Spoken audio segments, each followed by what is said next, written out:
Bueno, pues buenas noches. A nombre de la plataforma de Serendipity les damos la bienvenida a las y los asistentes el día de hoy y sobre todo pues agradecerles su presencia. Bueno, pues vamos a tener el día de hoy una masterclass que prácticamente estamos también invitando a todas las personas para que conozcan los diplomados que manejamos en esta plataforma. En lo particular, el día de hoy vamos a hacer una presentación y una probadita de un diplomado que estamos a punto de aperturar ya en julio. Pero bueno, platicando un poquito de lo que es la plataforma de Serendipity y lo que nos dedicamos a hacer. Ay, por favor. Ya.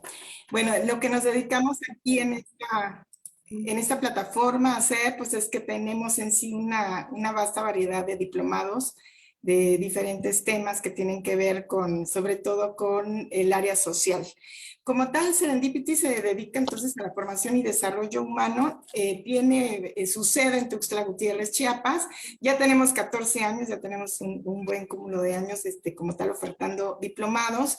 Y bueno, pues en general, desde hace mucho tiempo, antes de la pandemia, ya la plataforma trabajaba con lo que es el online, ¿no? Hoy en día pues ya es como la práctica de muchas plataformas, pero pues como tal, en esta plataforma ya tenemos más años, digamos, en estas prácticas, especialmente con el área de psicología, ya que trabajamos mucho con la UNACH. Y bueno, pues ¿quiénes somos y a qué nos dedicamos? Pues tenemos una formación, como ya mencioné, de desarrollo humano. Tenemos 14 años de experiencia. Se ofertan hoy en día 33 diplomados en línea. De ahí, pues, hay 9 seminarios en línea y también tenemos seminarios cortos. Nos dedicamos a capacitaciones presenciales y eventos presenciales en general, como tipo cursos, en este caso diplomados que también son semipresenciales. Tenemos más de 6,500 exalumnos y exalumnas graduados. Como tal, tenemos también una presencia nacional e internacional que ya puede ser considerada importante. Tenemos más de 70 docentes, investigadores e investigadoras que es de alta tal. Un favor, si pudiéramos apagar los micrófonos para que... Casi no. ¿No quieres que eche de pan? No me por favor. Gracias. Como que la tengo atorada. En el caso de Adela López, si pudieras apagar tu micrófono, por favor. Gracias. Y bueno, pues esto es en general la oferta que tiene la plataforma que nos interesaba el día de hoy comentárselas. La siguiente, por favor. Y pues en general estas son las redes sociales que manejamos. El día de hoy, como les insisto, estamos aparte inaugurando un formato de diplomado diferente. Tenemos 33 diplomados en línea, donde el formato es bastante interesante porque las personas que trabajan tienen la oportunidad justo de decir cuando yo quiera veo la clase, ¿no? Porque está grabada así como tipo youtuber arriba. Pero en esta ocasión va a ser un diplomado diferente. Y cada uno tiene pedagógicamente sus herramientas que pueden ser muy enriquecedoras, ¿no? En este caso, pues los diplomados que queremos ahorita iniciar, pues es un diplomado que va a ser online, por supuesto, pero va a haber una interacción directa con la o el docente, ¿no? O sea, va a ser en vivo, por decirlo de alguna manera. Y creemos que esto puede también generar un nivel de discusión, pues bastante interesante. Bueno, pues el día de hoy tenemos una probadita de lo que es el diplomado que estamos ofertando. Como tal, el nombre del diplomado es Violencias de Estado, Desaparición Forzada, Involuntaria, Feminicidio y Trata de Personas. Y una de las personas que colabora en este diplomado y que créanme que aparte tiene un currículum muy impresionante y es una persona muy profesional en esta área, pues es el día de hoy lo que sería la maestra Laura Corrales Blanco, que es doctoranda, anda por ahí a punto de doctorarse en la Escuela de Antropología. Y bueno, les leo brevemente su currículum. Bueno, pues Laura Corrales Blanco es licenciada en Historia en el Arte por la Universidad Autónoma de Madrid. Es licenciada también y maestra en Antropología Física por la Escuela Nacional de Antropología e Historia, ENA, en la Ciudad de México. También es especialista en Antropología Forense por la Universidad Complutense de Madrid y diplomada en perfilación criminal por el Forensic Criminology Institute de Estados Unidos. Sus áreas de especialidad son la desaparición forzada de personas, sobre todo en la frontera norte de México, las labores del antropólogo en las áreas de desastres masivos y la identificación de personas fallecidas por tatuajes y otras modificaciones corporales. Sobre todo para la identificación de víctimas de trata de personas y víctimas de muerte violenta. Ha publicado en diversas revistas científicas como Forensic Anthropology o Range Medicine, así como capítulos de libros y divulgación. Ha sido profesora de asignaturas como métodos de identificación, fisiología y anatomía y técnicas de registro arqueológico para alumnas y alumnos de antropología de la UNAM y de criminalística de CCHUC. Bueno, pues también fue asesora y técnica forense del Programa de Cooperación Internacional de la GIS en México y ha trabajado con textos forenses en estados como la Ciudad de México, Estado de México, Jalisco, Tamaulipas, Chihuahua, entre otros.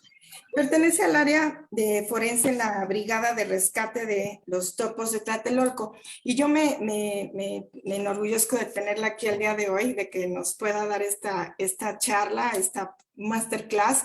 Y también quiero agregar que ella tiene una trayectoria en lo que sería el enfoque o perspectiva de género. Y bueno, pues muchas gracias, Laura, por haber aceptado estar aquí el día de hoy. Y te dejo ahora sí, con todas las personas que estamos aquí pendientes de escucharte. Gracias y buenas noches. Muchas gracias, muchas gracias. Bueno, buenas noches. Se me escucha bien, ¿verdad? ¿Me lo podéis confirmar? Ok. Bueno, pues ya me han presentado. Soy Laura y hoy os voy a introducir realmente en 40 minutitos, ¿vale? No mucho más. Pues todos los temas principales de este diplomado de desaparición forzada que ofrece Serendipity. Y bueno, a lo largo de esta presentación, que he denominado Más allá de la violencia, desaparición, trata y feminicidio, perspectivas globales de un problema común, pues voy a dar unas pinceladas básicas a temas que se van a tocar en este diplomado, que son o están incluso de suma actualidad, no solo en México, sino en el mundo entero, por desgracia, ¿no? Entonces, ya me han presentado rápidamente, así veis un poquito de dónde viene ese conocimiento, pero en primer lugar quería agradecer mucho a Serendipity, a Shere también, todo el espacio y la puesta en marcha de diplomados como este, que son tan necesarios para entender las dinámicas de muchos de los problemas que nos afectan hoy en día a nivel sociedad y que desgraciadamente muchas veces no parecen tener la importancia que merecen o no se les da el espacio para que la gente se forme, ¿no? y comience a plantearse la historia desde otro punto de vista, ¿vale? Entonces, como una de mis áreas de expertise ha sido la desaparición, vamos a ver que en realidad desaparición, trata, feminicidio están más ligados de lo que podría parecer en un primer momento, pero vamos a ver como estos tres bloques, ¿vale? Vamos a la diapositiva 2, porfa, donde vamos a ver, he hecho como un mini resumen de cómo serían los módulos que van a formar parte como de este diplomado. Como veréis, el título que os he apenas nombrado abarca 3 de estas 4 áreas. Y el cuarto módulo, que es también muy importante, es el papel, ¿no?, de la experiencia de los y de las militantes que pertenecen tanto a los colectivos como a la sociedad civil, actores que al final son determinantes en la elaboración de las leyes y en la presión necesaria para que se ejecuten estas en los protocolos. Entonces, sin los militantes, sin los familiares desaparecidos, sin todas las organizaciones de sociedad civil, realmente no habríamos avanzado tanto. Y a veces parece que no hemos avanzado tanto, pero no habríamos avanzado tantísimo sin ser por la presión que ellos han ejercido. Entonces, cuando hablamos de todos estos conceptos, la desaparición, la trata, pues que vamos a ampliar obviamente a continuación, debemos verlos desde diferentes ángulos que nos permitan obtener una perspectiva mucho más amplia sobre el problema para poder generar vías de acceso para su prevención y su posible solución. Por eso mismo, cada módulo debe estar organizado de dicho modo. O sea, tenemos que ver marcos jurídicos nacionales e internacionales, ver cómo se aborda el problema a nivel teórico y práctico, analizar contextos específicos de México y ver cómo se ha producido o se han dado todos estos procesos de justicia y transición con énfasis en los testimonios. México también es un país que, como todos sabéis, se caracteriza por su enorme población flotante, que tiene una cantidad inmensa de migrantes que esperan cruzar a Estados Unidos, que muchas veces no llegan a cruzar, se han quedado en el país o son secuestrados o son asesinados aquí, por lo que es muy necesario tomar en cuenta también todo el tema fronterizo como eje de análisis. Y hay que conocer igualmente pues, el papel, como ya os he dicho, de los y de las activistas en todo esto y qué visión traen desde la práctica de los procesos más teóricos, ¿no? Porque muchas de estas activistas, la mayoría son, una gran parte son mujeres, pero muchos de estos y estas activistas son familiares directas de víctimas de algunos de estos delitos, por lo que poder acceder a su perspectiva es valiosísimo para conocer además objetivamente qué está pasando, cómo se están dando los procesos que en teoría pueden sonar muy bien, pero que en la práctica quizá no funcionan tanto. Vamos a la siguiente diapositiva, por favor. Hoy vamos a entrar ya en materia, ¿vale? Vamos a empezar con el primer bloque, que sería la desaparición forzada de personas. ¿Sí? ¿Alguien me está hablando o alguien pieza tiene el de micrófono? pollo no es para otro día?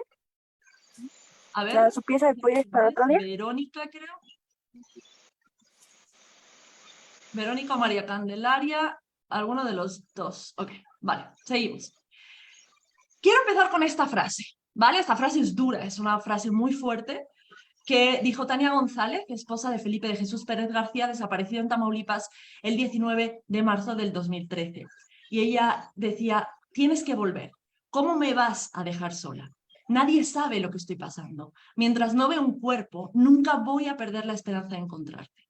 Aunque la duda sobre tu muerte siempre me asalta. Ya sabía que en el mundo hay mucha maldad. Cuando pensamos en la desaparición de alguien, a veces no nos paramos a imaginar qué significa para la persona que se queda esperando a que ese ser querido vuelva, que se queda esperando y no lo vuelve a ver. Entonces, una desaparición es más que el ejercicio de no encontrar a una persona. Es dejar en un limbo a todos sus seres queridos que siempre van a estar buscándolo con la esperanza de encontrarlo con vida, pero que pasarán su vida topándose con paredes burocráticas, mala praxis, poca empatía e incluso amenazas.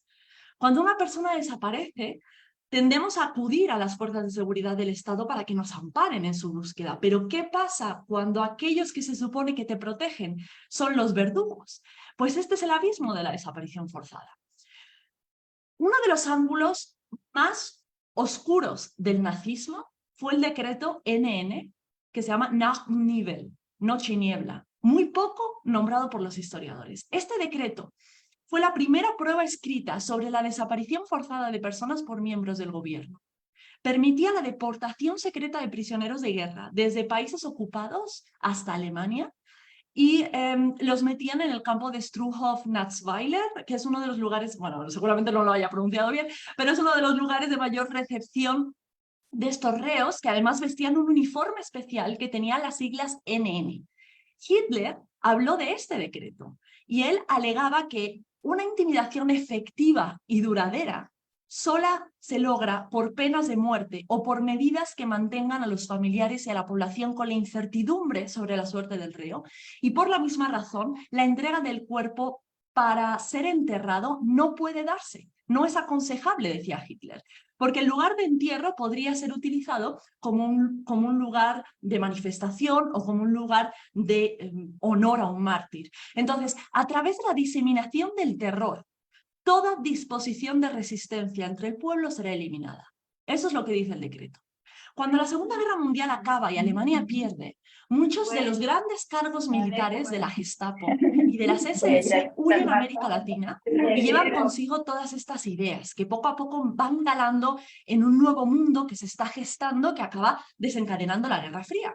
En América Latina, esto se traduce en ejércitos que se dedicaron a ocupar territorios, dejando como legado toda una serie de violaciones a los derechos humanos: tortura, violencia sexual, ejecuciones sistemáticas y extrajudiciales, exterminio de poblaciones indígenas bajo operaciones de limpieza étnica, campos de concentración, desapariciones forzadas y, en general, la instauración del terror a nivel nacional.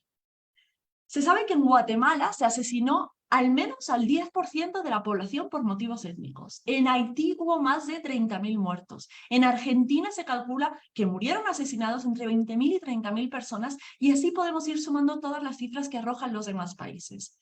Con el Plan Cóndor se llevaron además a cabo acciones en conjunto que tuvieron como resultado la represión de la población, el intercambio de prisioneros y de inteligencia en un enorme operativo que incluía países como Argentina, Bolivia, Brasil, Chile, etc. muchos de ellos países receptores de exiliados nazis tras el derrocamiento de Hitler y el final de la Guerra Mundial, y que luego además asienta las bases para las grandes dictaduras del Cono Sur. Si os interesa, buscad esa información porque ahí estamos viendo como ese génesis de la desaparición forzada, ¿vale? Entonces, en México, las desapariciones forzadas en realidad tienen ya una larga tradición. Comenzaron a cobrar muchísima fuerza durante la década de los años 60, de los años 80, la denominada Guerra Sucia, que dejó tras de sí pues, numerosas violaciones a los derechos humanos que fueron cometidas por trabajadores del Estado, que respondían ante este. Entonces, lo que trajo esta guerra pues, fueron persecuciones, torturas, desapariciones a todas aquellas personas que se oponían a un status quo que estaba marcado en ese momento, ¿no? Siguiente, por favor. Tenemos, por ejemplo, bueno, en esta diapositiva vais a ver, en esta que van a poner ahora mismo, ¿vale? Vais a ver, por ejemplo, lo que os digo del Nahum-Nivel, lo que pasaba en México. No veo que haya cambiado, pero quizás se ha cambiado, no lo sé.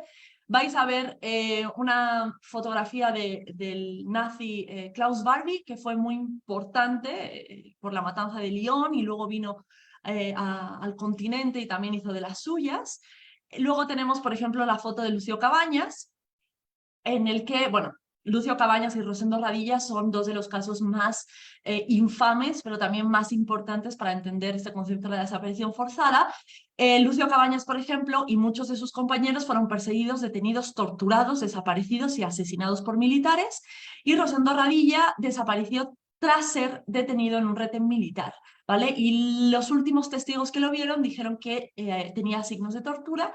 Y además era el caso de que la familia tenía mucho miedo a denunciar por las represalias que pudiese recibir. El caso, aún así, que hace que este problema llegue a instancias internacionales, que el resto del mundo empiece a ver la dimensión de estos crímenes, fue, por supuesto, la desaparición de los 43 en 2014. ¿No? Entonces ya se empieza a visibilizar este problema a nivel internacional y más organismos empiezan a centrar su foco en lo que está pasando en este país. ¿Vale? Entonces, aquí tenéis las fotitos. Pero si pasamos a la siguiente diapositiva, vamos a ver cómo podemos definir una desaparición. Porque en primer lugar, vamos a tener que distinguir entre varios conceptos, que es un extravío, que es una persona no localizada, y un desaparecido. Porque luego cuando vemos los registros nacionales de personas desaparecidas y no localizadas, muchas veces como que no entendemos, ¿no? Pero bueno, un extravío, si tú lo buscas en la RAE, te va a decir, es algo que se ha salido de una ruta, no es capaz de llegar a su destino final, es perder algo, es desconocer o olvidar dónde está lo que se busca. Esto, por ejemplo, ocurre con muchas personas, como los adultos mayores, que pues son víctimas de enfermedades como el Alzheimer o alguna enfermedad neurodegenerativa, que olvidan dónde viven, salen de casa y ya no pueden volver, no saben su nombre, entonces se pierden porque pierden la noción de dónde están y quiénes son. Ahora, una persona no localizada es aquella, y cito entre comillas, del gobierno del Estado, justo en México, del 2015, que dice que una persona no localizada es aquella que voluntaria o involuntariamente se encuentra alejada materialmente de su domicilio o lugar de residencia. Y por otro lado, un desaparecido, y volvemos a la RAE, es el que se halla en paradero desconocido sin saber a ciencia cierta si está vivo o muerto y que presuponemos que no se fue por su propio pie. Entonces, dentro de este concepto hay otras categorías, ¿no? Que van a depender del medio que consultemos, que van a depender del país de donde proceda la información, pero lo que interesa en ese trabajo son dos: la desaparición por particulares y la desaparición forzada de personas, que fueron protagonistas absolutas, además de la ley en materia de desaparición forzada de personas, desaparición cometida por particulares, es que es muy largo, y del Sistema Nacional de Búsqueda de Personas, ¿no? Que entró en vigencia en el 2018 y de la que se ha hablado muchísimo y desde la que se ha trabajado mucho en esto. Yo lo que os quiero poner aquí es el artículo 2 de la Convención Interamericana sobre la Desaparición Forzada, que establece que una desaparición forzada es la privación de la libertad a una o más personas, cualquiera que fuere su forma, cometida, atención, por agentes del Estado o por personas o grupos de personas que actúen con la autorización, el apoyo o la aquiescencia del Estado. Autorización, apoyo o aquiescencia del Estado. Seguido además de la falta de información o de la negativa a reconocer dicha privación de la libertad o de informar sobre o el proceso pertinente. Fijaos aquí, ¿nos recuerda a lo que acabamos de ver del Nachungnibel de Hitler? Es muy parecido, ¿no? Si nos fuésemos, por ejemplo, al Estatuto de Roma de la Corte Penal Internacional, que reportó Naciones Unidas en el 98, se resaltaba que en estos casos siempre va a haber una negativa a admitir la privación de la libertad o a dar información sobre la suerte o paradero de estas personas. ¿Para qué? Para dejarlas fuera del amparo de la ley, por un periodo de tiempo prolongado. Entonces, siempre está presente el Estado, ¿vale? Y si no es el Estado, es una organización política que cuente con el apoyo del Estado. Eso es lo importante para reconocer la desaparición forzada. Para finalizar, habría que recalcar que dichas desapariciones pues, son crímenes de lesa humanidad, entendido un crimen de lesa humanidad como una parte de un ataque generalizado o sistemático contra una población civil y con conocimiento de dicho ataque. Y esto no lo digo yo, lo dice la Corte Penal Internacional. ¿Vale? Entonces, si nosotros vamos ahora mismo a datos puros, duros de México, sacados de la Comisión Nacional de Búsqueda, tenemos que durante 1964 y 2022 se han reportado 239.100, un poquito más de 70 desaparecidos y no localizados. De esta cifra, 98.100 se estima que siguen sin aparecer, ¿vale? Entonces, de este total de 239.000 y pico, casi el 90% está desaparecido y solo el 10% no está localizado. Por lo tanto, ya vamos viendo cómo hay un desbalance en las cifras, ¿vale?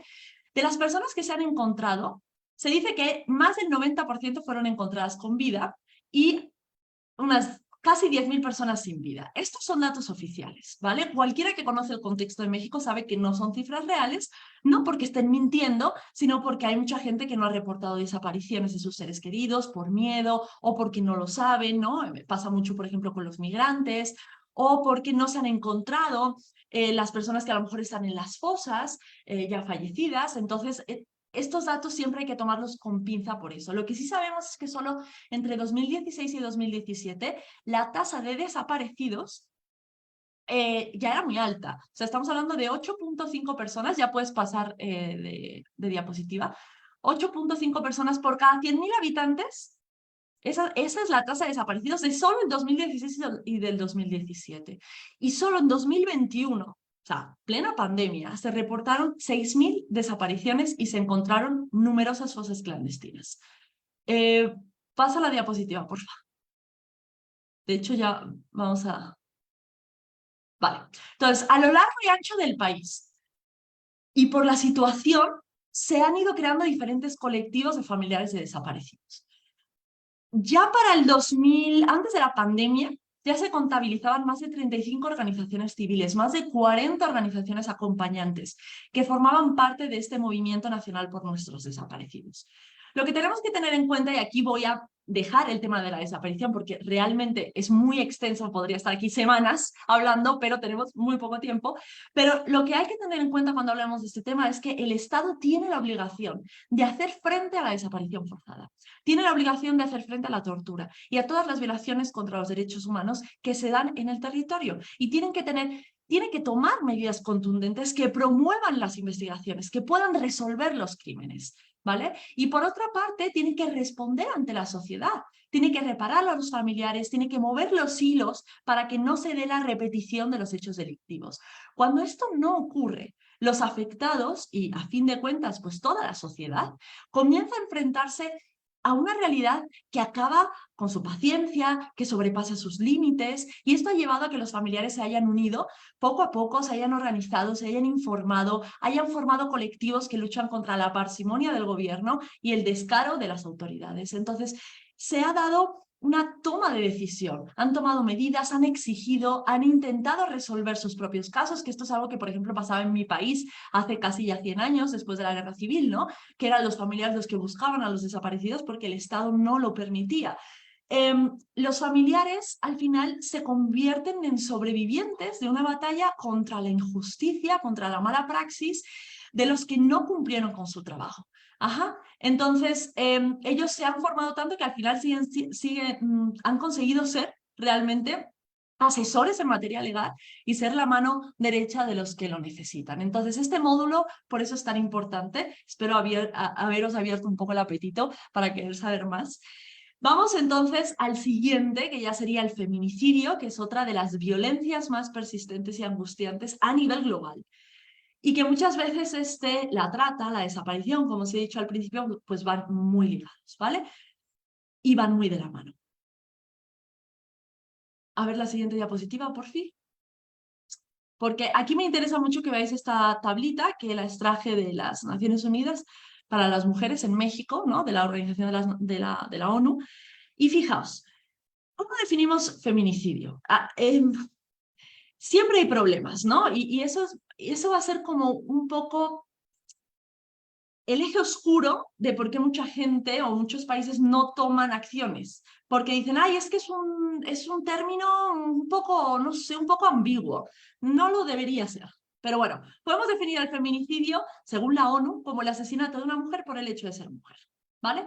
Dentro de un continuum de violencia. Es decir, no es que hay en un día, boom, la asesino. No. Ha tenido que haber todo un continuum de violencia que culmina en el asesinato, ¿vale? Entonces, normalmente cuando hablamos de feminicidio se pueden establecer categorías. Podemos ver que las 4 generales serían: es un feminicidio por pareja íntima, es un feminicidio por familiares, es un feminicidio por conocidos o es un feminicidio por extraños. Da igual qué tipo de feminicidio sea. Aquí la desigualdad y la discriminación de género siempre van a ser el telón de fondo para este tipo de crímenes. Entonces, como os he dicho, es difícil hablar de este término porque no es un hecho aislado, o sea, responde a un problema de opresión, de desigualdad, que tiene muchísimas aristas, que es muy complicado y que culmina con la expresión máxima de la violencia, donde además hay un sometimiento al cuerpo de la mujer y hay una intencionalidad muy clara. Hubo un estudio en 2018, que os lo he puesto aquí, se llama el Global Study on Homicide, que podéis buscar, donde se reportaron que a nivel global 87.000 mujeres fueron asesinadas a manos de un hombre. Fijaos los datos, más de la mitad de estas mujeres fueron asesinadas por sus parejas o por algún familiar. Más de un tercio, estoy hablando de 30.000 mujeres, fueron asesinadas por su actual pareja o por su expareja. ¿Vale? Entonces, fijaos la dimensión del problema. En México tenemos tablas como la que os acabo de enseñar, donde la estadística nos muestra cómo en los últimos años este tipo de violencia además se ha incrementado. Se dijo que durante la pandemia había aumentado mucho la violencia intrafamiliar. ¿Por qué? Porque estábamos en casa, la tensión estaba alta, ¿no? La angustia, la ansiedad, y entonces la persona que normalmente genera este tipo de violencia está en casa todo el día y entonces se va incrementando y se va incrementando y se va incrementando, ¿vale? Ahora, siempre que tratemos el tema de los feminicidios, y ya sé que ahora hay también un movimiento como para todo lo que es feminismo, todo lo que ya son feminazis, pero no, o sea, no podemos negar una realidad, ¿vale? Vivimos en una sociedad patriarcal. Hemos asumido este patriarcado desde que nacimos. O sea, hemos crecido en él y con él, y nadie está exento o exenta de esta contaminación, ni siquiera las personas que hemos estudiado estos temas, ¿no? Ni siquiera un juez, por mucho que se haya formado, mucho menos el Estado. Entonces, cuando tratamos temas como como su tipificación, las condenas que se dan o no se dan por este delito a nivel mundial y a nivel de México, etcétera, tenemos que preguntarnos sobre cuál es la responsabilidad que tiene el Estado y qué omisiones pueden estar cometiendo ante estos delitos. Entonces, lo vemos en las autopsias o en las necropsias, lo vemos a nivel jurídico. Este año se ha reportado que México está en la 7ª posición de feminicidios registrados en Latinoamérica. Es decir, 1.4 mujeres de cada 100.000 es asesinada por el hecho de ser mujer, ¿no? Y de nuevo, estas son cifras oficiales. O sea, habría que ver si se está tomando en cuenta muchas de las mujeres que llegan a los servicios médicos forenses y que no se las cataloga como feminicidio, aunque sí lo haya sido. O sea, son muchas cosas que quedan siempre en el aire cuando vemos estas cifras oficiales, ¿vale? Pero muchos casos no se reportan pues porque no se denuncian, porque la víctima no ha aparecido, no se catalogan pero en los primeros 3 meses del 2003 desde 2003, no, del 2023, hubo 227 feminicidios. En un reportaje, y pasamos a la siguiente, porfa, es un reportaje muy interesante de una página que se llama contralacorrupción.mx. Primero, bueno, aquí os he puesto en la siguiente, a ver si pasan a la siguiente, porque me voy a parar antes de entrar en el reportaje. Os quiero poner, lo saqué del Facebook de Plumas Atómicas, que me pareció muy interesante esa diferencia entre feminicidio y homicidio doloso, ¿no?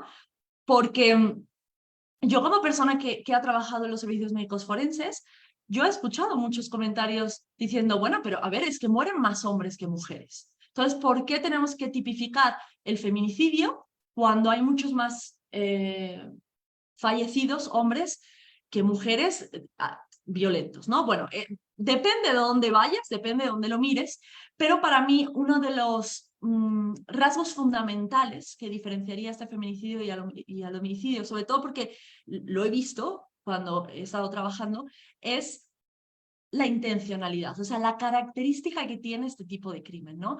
Vemos que en la mujer hay violencia sexual casi siempre, hay mutilaciones, hay una violencia física muy fuerte, ¿no? Si os acordáis, por ejemplo, del caso de las mujeres de Juárez, era una violencia muy fuerte, no era simplemente aparecía, no, o sea, hay lesiones, hay mutilaciones previas, posteriores, a veces incluso hay necrofilia hacia el cuerpo ya fallecido, asesinado de la mujer, que son patrones que no se suelen ver en los homicidios dolosos, ¿vale? Entonces eso a mí me gustaría recalcarlo como para empezar a diferenciarlo.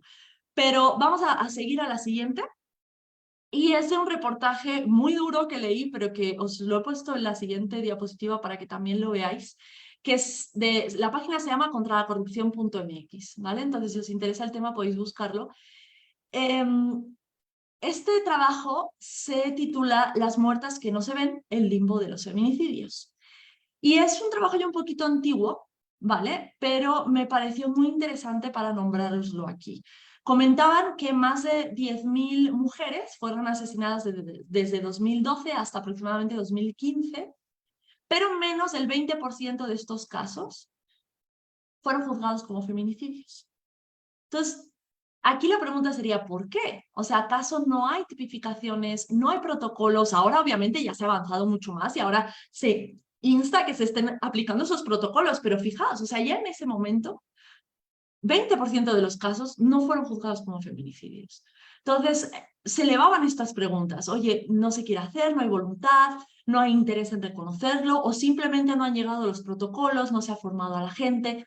Os repito, estamos en 2023, ya no es 2015, han pasado muchos años, pero para que veáis que este problema ya se daba desde bastante antes, solo que ahora como que parece que ya ha explotado, ¿vale? En el estudio decían que, bueno, que se defendían los estados diciendo que había vacíos legales, lo que os he dicho antes, ¿no? Que había muy poca unificación en el concepto de violencia de género, pero bueno, realmente la pregunta sigue siendo la misma. ¿Eso justifica lo que está pasando? ¿Y qué protección se le da a las mujeres, además, que denuncian a sus maltratadores? O a los familiares de las víctimas que reciben amenazas de muerte por intentar descubrir qué le pasó a su hija o a su madre o lo que sea, ¿no? O casos como el de Marisela Escobedo, que fue asesinada por buscar la verdad de la muerte de su hija a manos de su pareja. Entonces, cuando nosotros hablamos de las circunstancias que tipifican un feminicidio, vamos al siguiente, tenemos que prestar atención a los signos de violencia sexual, lesiones o mutilaciones, antecedentes de violencia. Hemos dicho que es un continuum de violencia, no es algo que aparece de manera espontánea, ¿no? Y de repente asesina a alguien, que haya existido una relación entre la víctima y el victimario, teniendo en cuenta que también, obviamente, hay, por ejemplo, asesinos en serie que sin relación previa asesinen a alguien, pero realmente ya habéis visto las cifras nos dicen que la mayoría de estas víctimas suelen ser a manos de su pareja o expareja, por lo tanto hay una relación íntima muy, muy cercana entre víctima y victimario. En la mayoría de los casos tenemos amenazas o agresiones previas siguiendo con este tema de que ha habido ya antecedentes y muchas veces nos encontramos incluso En mi país, en España, hace poquito, lo mismo. Fue a denunciar 4 veces, nadie la hizo caso y de repente la asesina, ¿no? Lo de siempre. Que la víctima haya sido incomunicada, eso es muy importante, y que el cuerpo haya sido expuesto o exhibido en un lugar público. No voy a dar datos, ya todo el mundo, en cuanto he dicho esta frase, sabéis en lo que estaba pensando, en un caso en el que es la prensa la que se dedica a divulgar el cuerpo asesinado de una chica, ¿no? Entonces, todo esto hay que catalogarlo como feminicidio.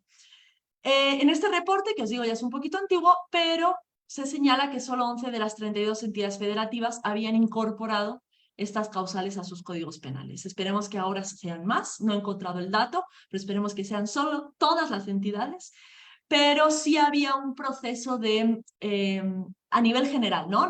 Ya no estoy hablando de este estudio, sino que a nivel general, si tú te metes en la prensa, pues hay incluso que vemos que hay periodistas o hay personas que están justificando al agresor, que están desvirtuando a la víctima, que están justificando el propio crimen. Por eso es tan necesario conocer el tema a fondo y poder aplicar pues las metodologías y las herramientas pertinentes para identificarlo y actuar.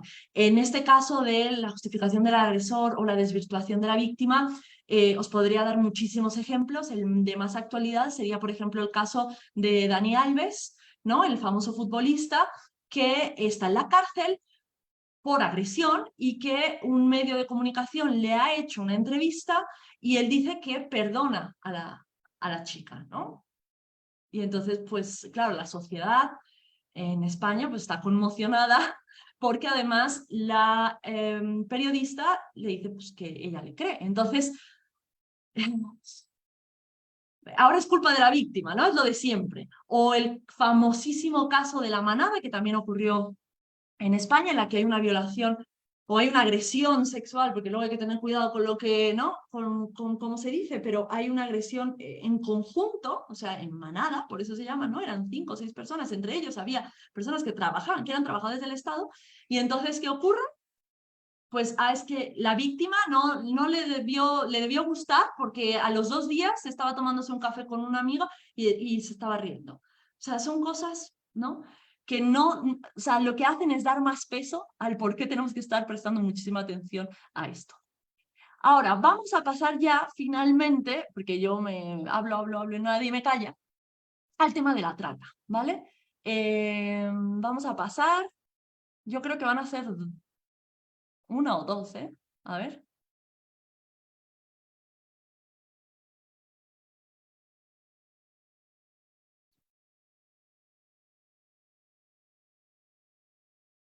Una más, por fin. Esto es lo que os he dicho del feminicidio. Vale. Y vamos a centrarnos aquí ya, por último. La trata sin duda es pues, uno de los negocios más lucrativos del mundo, ¿no? Al igual que la droga, al igual que las armas, pues el tráfico de personas también lo es. Está en ese top 3, ¿vale? Cuando hablamos de este delito, estamos hablando pues, de un delito que involucra el uso de la fuerza, del fraude, de la coerción, pues para obtener algún tipo de acto sexual, ya sea de empleo, o sea comercial. Ahora os voy a decir por qué me centro en la trata o el tráfico de personas con fines de explotación sexual, porque es la mayor, es la que más frecuente existe, aunque hay otros, ahora lo vamos a ver. Pero bueno, en este caso, si nos centramos en fines de explotación sexual, entonces siempre es para un acto sexual, ya sea de empleo o sea comercial, ¿vale? Se va a dar en todas las edades, grupos étnicos, géneros y nacionalidades. Siempre la violencia va a estar ahí presente, la manipulación, las falsas promesas, promesas de trabajo, por ejemplo, bien remunerado, o incluso hay aspectos románticos que atraen a las víctimas a esta situación. Se estima que a nivel mundial entre el 20 y 40 millones de personas son víctimas de tráfico, en un total de 115 países del mundo. Obviamente podría haber más, porque es realmente imposible tener un registro certero sobre esto.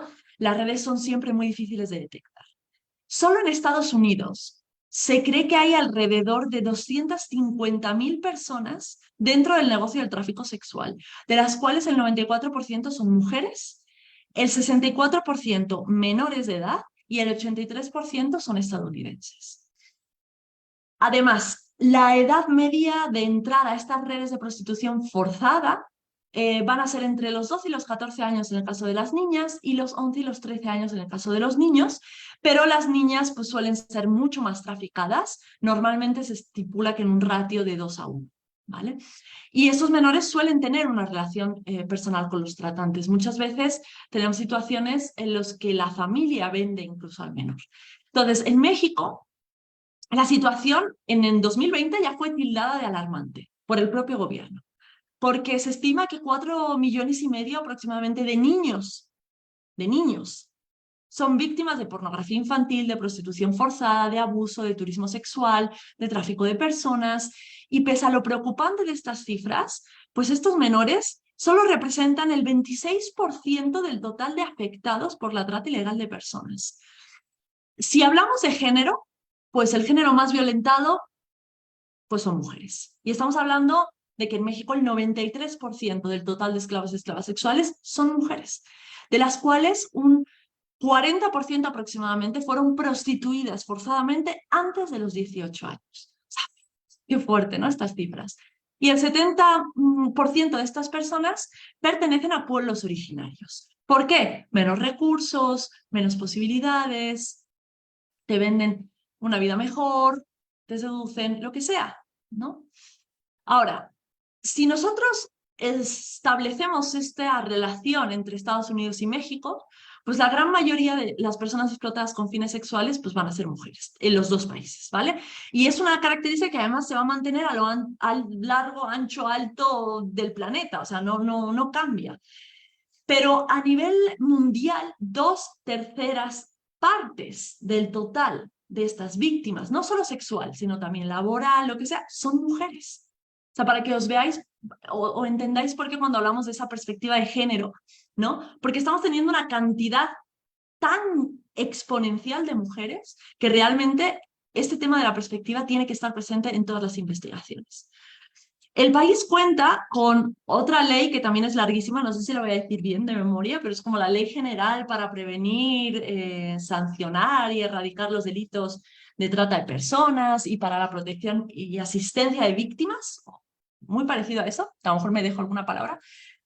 Y Alejandro Encinas comunicó la necesidad en 2021 de reformarla para diferenciar lo que es la trata de la explotación, ¿vale? Entonces, en esta ley se van a establecer tipos penales, sanción por delito y se van a establecer como toda una serie de mecanismos para reparar daños. Pero cuando ellos hablan de explotación, hablan de esclavitud, de condición de siervo, de prostitución ajena y otras formas de prostitución sexual, de explotación laboral, de trabajo forzado, de mendicidad forzada, de el uso de menores para actividades delictivas, yo que sé, de adopción ilegal, tráfico de órganos. No sé si acabáis de leer una noticia que ha salido hace 1 o 2 días de una persona que había sido trasladada de Nigeria a Inglaterra, engañada, ofreciéndole como el trabajo que iba a cambiar su vida, y al final lo que le iban a hacer era quitarle un órgano para dárselo a otra persona, de manera que él ni sabía lo que iba a pasar, ¿no? Y gracias a que se dieron cuenta los médicos de que esa persona no sabía lo que iba a pasar, pues pudieron alertar a las autoridades. O sea, que es algo que no solo ocurre aquí, ¿no? Que está ocurriendo en países que a veces decimos, ay, países del primer mundo, tal. Es que ocurre en todas partes, ¿ok? Matrimonio forzoso, también. Hay muchísimas historias en la prensa sobre esto. Y por supuesto la experimentación biomédica ilícita en seres humanos, que parece mentira que en pleno 2023 estemos hablando de experimentación biomédica ilícita, que también nos debería recordar un poco a los nazis con Mengele, ¿no? Entonces, lo que ocurre es que la trata de personas con fines de explotación sexual está dentro de un grupo amplio de delitos, cuando el 96% de estas víctimas, de las víctimas de tráfico, son tráfico sexual. Por eso es como esta necesidad de hablar concretamente sobre este tema. Ahora, voy a terminar un poquito con esto, ya se me va a ir el tiempo, pero muchas personas cuando se habla de esto dicen, no, pero ¿cuál es la diferencia entre trata y prostitución? ¿No? O sea, hay una diferencia.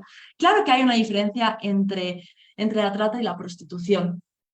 Y yo no estoy tan de acuerdo con algunos datos o alguna información que se ha dado sobre qué es la prostitución, ¿no? Porque hay un estudio del 2020 que dice, bueno, es que la prostitución es voluntaria.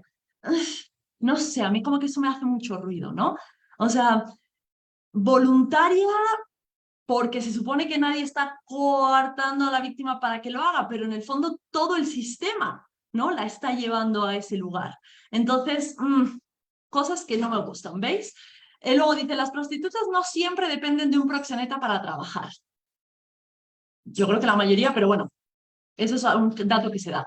Las prostitutas dicen que normalmente se quedan en un área geográfica y durante la trata lo que se hace es que las personas o las mujeres se van moviendo mucho de un lado a otro. ¿Para qué? Pues para que no las encuentren, obviamente, ¿no? Las prostitutas reciben una compensación económica por su trabajo, cosa que no suele ocurrir durante la trata. Pues al ser ilícita y legal, pues no suele darse esas prolegómenos, ¿no? Aunque a lo mejor algún caso aislado pueda haber. Ahora, la prostitución puede ser legal o no, dependiendo del país del que hablemos, y el tráfico de personas siempre será ilegal. Y las prostitutas no son controladas por medio de amenazas o extorsiones. Esto es lo que dice el estudio. Yo sí creo que hay prostitutas que son controladas por medio de amenazas o extorsiones. Lo que sí debemos tener en cuenta es que la situación de la trata de personas o el tráfico de personas se recrudeció durante la pandemia y ha puesto en jaque a muchísimos gobiernos que están intentando comprender e intentando parar un fenómeno que es imparable, porque como es tan difícil de detectar, al final poder generar políticas públicas, poder generar mecanismos de acceso, incluso de reparación de las víctimas, es muy difícil. Tenemos incluso mujeres que salieron de la prostitución, o sea, estoy hablando de la prostitución, y tienen sus canales de divulgación y son amenazadas de muerte, ¿no? Entonces, de nuevo, es ese miedo, es el miedo de la víctima, es el miedo de la familia de la víctima, y además luego ya es crímenes que muchas veces terminan en desaparición, terminan en asesinato, mujeres que nunca pueden dejar ese mundo si no es asesinadas, ¿vale? Entonces ya no le voy a dar más porque ya me he tirado un buen rato. Eso es un poco como una pincelada de lo que os quería enseñar o de lo que os quería hablar. Y si hay alguna pregunta o algún comentario, pues encantada de escucharlo. Espero que os haya gustado y espero que os apuntéis a este diplomado porque va a estar mucho mejor. Porque hay personas ya súper expertas en marco legal, en actuación, en que os pueden dar muchísimos datos mucho mejor que yo y mucho más elaborados. Y bueno, ha sido un placer para mí estar por aquí y quedo a vuestra disposición. Muchísimas gracias, Laura. Y no sé si alguien tenga algún comentario o pregunta. Hola, buenas noches. Sí, adelante, Gisense. Bueno, yo por una experiencia personal estoy atravesando y o sea, en todo este acompañamiento he tenido la oportunidad de conocer a muchas sobrevivientes de pues diversos tipos de violencia. Yo creo que el problema o lo que nosotros hemos detectado es que uno de los problemas principales es que realmente, o sea, la autoridad completamente en todo este tipo de delitos, lejos de volverse un protector de la víctima, de quienes están buscando, pues hasta cierto punto, bueno, no hasta cierto punto, esta impartición de justicia, la misma autoridad son quienes terminan protegiendo al delincuente, a los agresores. Acá mencionaban el artículo 2 de la Convención Interamericana, ¿no? O sea, cómo los familiares se convierten en sobrevivientes. Yo creo que no nada más aplica para esto de desaparición forzada, sino pues en el tema de feminicidios. O sea, de donde yo soy, de acá de mi estado, por ejemplo, en mi ciudad, en la fiscalía, cuando se acercan a denunciar una desaparición forzada, lejos de dar una esperanza de que pueda estar vivo el familiar, les entregan una pala. O sea, es un ejemplo, ¿no? En lugar de estar siendo como este soporte de esperanza, a lo mejor para el familiar, o sea, desde el inicio ya te están diciendo que está muerto, cuando se supone que debería de ser al contrario, de acuerdo a lo que también se maneja en derechos humanos. En cuanto a lo de feminicidio, pues también una realidad que se enfrenta es esta, porque lo comparto, experiencia personal, yo me acerco a la fiscalía, a la unidad de la mujer a denunciar violencia y las psicólogas me dicen, no, no es violencia, es estilo de vida, ¿no? Las abogadas al final terminan comentándome que pues como no llegué golpeada, entonces no aplica violencia psicológica, no aplica violencia económica, no aplica todas las amenazas que ya había de un asesinato. Archivan las carpetas completamente, o sea, a veces uno lleva todas las investigaciones, arma las carpetas uno como interesado y realmente la autoridad termina protegiendo a quienes son generadores de violencia. Entonces, sí es muy, muy frustrante todo esto, muy desesperante, porque, o sea, yo opino que de nada nos sirve que se hicieran 1000 convenios internacionales, que se hicieran reformas a todas las leyes, si lo que está como primordial, como básico, o sea, en la Constitución, en las leyes, o sea, en pues las leyes ya existentes, no lo siguen, cuando es algo, pues relativamente simple, ¿no? O sea, si te dicen, el feminicidio es esto, ¿no? O sea, el homicidio de una mujer con violencia y por esto es, o sea, ponen en serio tantas excusas para poder castigar a quien comete este tipo de delitos. Y lo que decía la doctora Diana es cierto, o sea, al final termina uno cuando se acerca a denunciar, le voltean completamente todo y entonces uno al denunciar es el delincuente en lugar de que le den este tratamiento de víctima o que pueda siquiera tener un poquito de acceso a la justicia. Ese es mi punto de vista. Gracias, buenas noches. Totalmente de acuerdo. Y fíjate, el clásico, se habrá ido con el novio, ¿no? Cuando los protocolos dicen que las primeras 72 horas son cruciales para poder encontrar a una víctima con vida. Que luego, a partir de esas horas, baja muchísimo la posibilidad y no ocurre, ¿no? Y te siguen diciendo, aunque esté en un protocolo escrito, te siguen diciendo, no, pues es que se habrá ido con el novio, espérate 72 horas. Entonces, es como que, por eso, esa era la pregunta, ¿no? O sea, ¿no hay protocolos? Sí los hay. Entonces, ¿por qué no se siguen? Nadie les está enseñando o qué está pasando realmente ahí. ¿No hay un interés? ¿Y por qué no hay un interés? ¿No? Entonces, estoy totalmente de acuerdo contigo. Es horrible, además, que un familiar tenga que pasar por eso, porque ya bastante duro es que te hayan asesinado una hija, una madre, una hermana, como para que encima todas las trabas las tengas tú, ¿no? Entonces, por eso es muy necesario conocer todo el marco legal, conocer, o sea, que no haya ningún hueco sin tapar para que se exija, porque hay que exigir, ¿no? Con protocolos en mano, con leyes en mano, y aún así seguramente muchos ni te harán caso, pero si no nos pueden tomar el pelo, tenemos más oportunidades de que nos hagan caso, ¿no? Sí, efectivamente, el tema de la revictimización hacia los familiares es terrible y de ahí viene pues toda la unión de los colectivos, ¿no? Que es algo que nos interesa también, por eso uno de los módulos a abordar. Escuchar la voz de las personas que justo están siendo violentadas, lo que es la violencia institucional en unas, como mencionaba la persona que participó ahorita, finalmente son instituciones que deberían de dar una protección y justo lo que hacen es acabar por violentando, ¿no? El clásico de se fue con el novio, o si es hombre, seguramente está en la fiesta, que también, ¿no? Existen este tipo de justificaciones, y las primeras horas, como bien mencionó Laura, pues finalmente son cruciales para encontrar una persona, eso está totalmente comprobado. No sé si alguien tenga otro comentario o pregunta.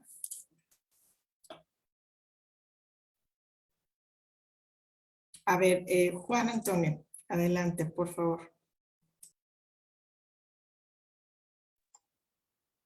Buenas noches, muy buenas noches, compañeras y compañeros quienes estamos en esta reunión.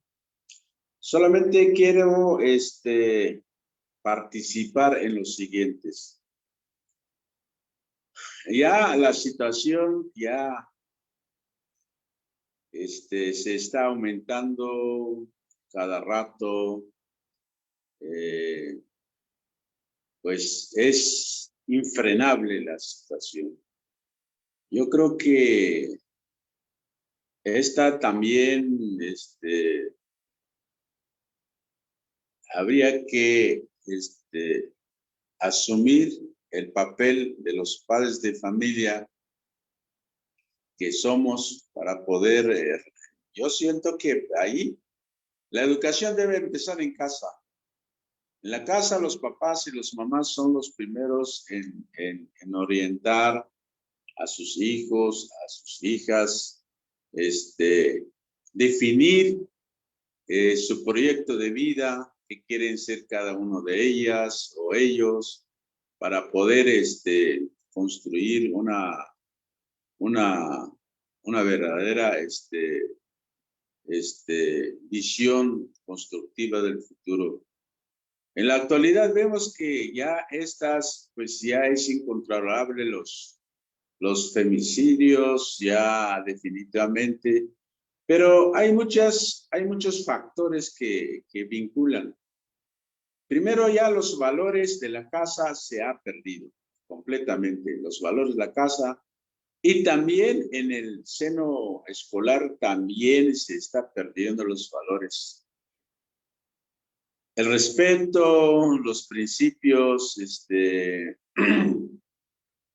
más que nada la tolerancia, el respeto, que debe prevalecer en la familia, en el seno escolar. Y yo creo que nosotros debemos opinar bastante, aportar bien desde el seno de la familia. Y bueno, pues no sé si podemos frenar. Yo coincido con la participación anterior. Los acuerdos internacionales de diversas instituciones locales, como que no ayuda a minimizar el problema si en la familia no hacemos la labor. Y empecemos a hablar o retomemos en la era prehispánica, cómo vivían nuestras gentes, nuestras razas. Había orden, porque estaban un poquito más culto, muy respetuoso, muy valorativos, respetan a las mujeres, respetan a los hombres. Pero ¿qué es lo que hoy pregona? Yo siento que en la actualidad pregona una multiculturalidad de diversas injerencias. Disculpen si estoy fuera de contexto, pero yo soy un poquito analítico y reflexivo.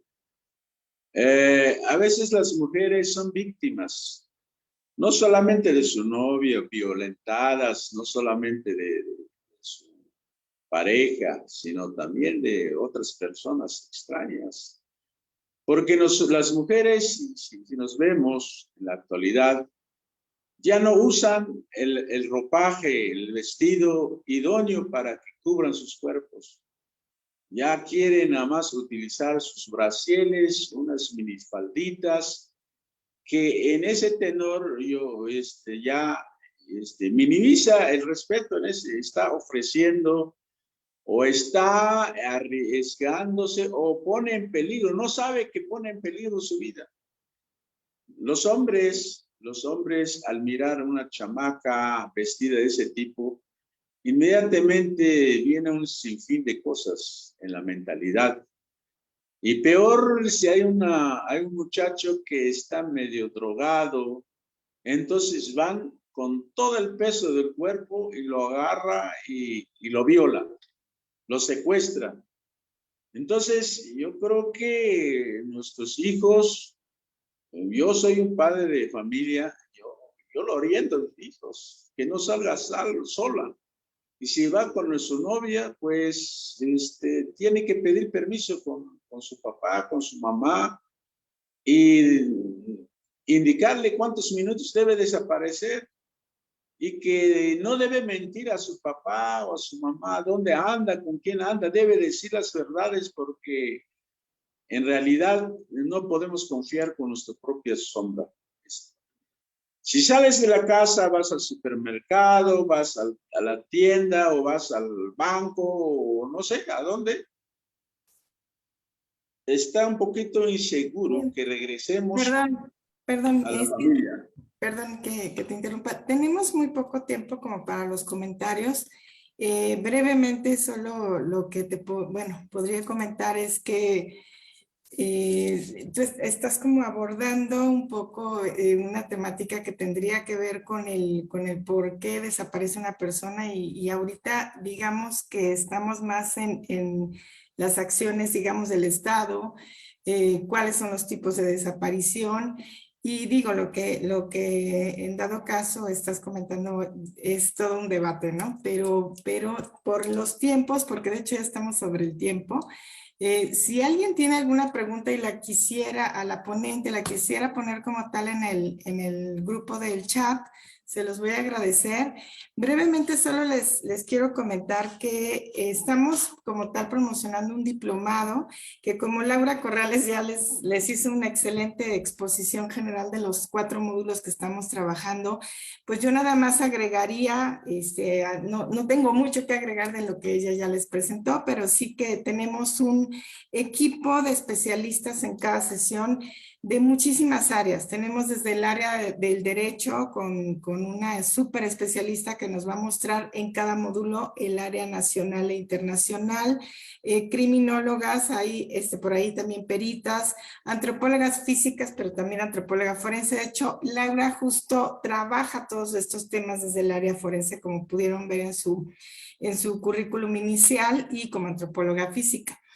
Tenemos también especialistas en psicología, en sociología, antropología social, que es diferente a la antropología física, y militantes, que nos interesa mucho también escuchar la voz de algunos especialistas que se han dedicado a ser feministas, que se han dedicado, por supuesto, a toda esta pues lucha contra toda esta, casi como le llamaría Lidia Cacho, pulpo, ¿no? Dice, pulpo que le cortas un brazo y surge otro, ¿no? Tenemos también como tal activistas por ahí que van a estar en una sesión que en su momento fueron pues madres de víctimas de feminicidio y bueno, que hoy en día encabezan colectivos. Entonces, en general nos interesa como justamente abordar todas las violencias de Estado.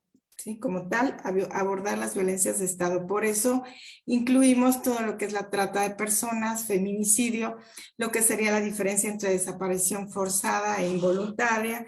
Y bueno, pues México, como ya mencionó Laura, tiene un número, cerramos el 2022 con 109,000 personas desaparecidas. Sabemos que eso es la punta del iceberg, ¿no?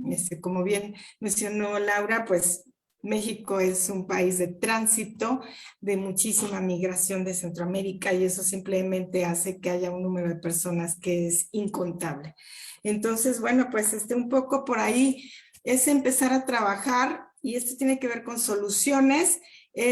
Comentó justamente Juan Antonio su comentario diciendo, bueno, esto es algo casi inacabable. Sí, a veces uno siente que esto es terrible, ¿no? Los niños no pueden salir a la calle como antes, como salíamos los de mi generación, pero pues justamente una de las cuestiones que podemos hacer a nivel personal y con un granito de arena desde diferentes áreas y disciplinas, de manera multifactorial de alguna manera, pues es la información. Y uno de los objetivos de este diplomado es justamente dar una información de muchísimas áreas de qué se está haciendo y qué nos falta por hacer. Por supuesto que faltan políticas públicas, falta voluntad política, falta muchísima pues ética y capacitación de las personas que dan atención para no revictimizar a las víctimas, y para eso queremos escuchar a víctimas que han sido, digamos, en nuestro país violentadas por estas instituciones, y pues en general, pues una sociedad empática. Me parece que con eso cierro. Para eso pues necesitamos acercarnos al fenómeno. Y bueno, pues Laura, si no tienes algo más que agregar, ¿no? Bueno, pues yo les agradezco mucho y bueno, a nombre de Serendipity, pues muchísimas gracias y bueno, estaríamos, por ahí menciona Norma Romero en el WhatsApp, si podrían dar informes de costos. Bueno, la gente de la plataforma donde está Educación Serendipity, no sé si tengan algo que decir o les mandan la información. Pues bueno, muy buenas noches compañeros, muchas gracias por haber asistido a la masterclass y recuerden que tenemos un chat activo de esta misma máster donde ya les hemos enviado el programa completo del diplomado y si tienen alguna duda pues nos pueden escribir por ahí o bien contactarnos al personal, ya sea a mí que soy Estefanía o a Norma. Y pues estamos a sus órdenes, este es un diplomado la verdad que como ya se pudieron dar cuenta muy extenso y con bastante información importante. Yo creo que lo que los temas que nos tocó ahorita la maestra Laura, creo que es solo una parte, una pequeña parte de todo lo que vamos a ver en el diplomado, que de verdad vale mucho la pena. Así que de verdad los invitamos a leer el programa que ya les he compartido por el grupo de WhatsApp. Y pues estamos a sus órdenes, los que hayan entrado van a tener un beneficio. Y cuídense mucho. Muchísimas gracias, maestra Sherezada, maestra Laura, muchas gracias. Y pues buenas noches a todos. Gracias, muy buenas noches.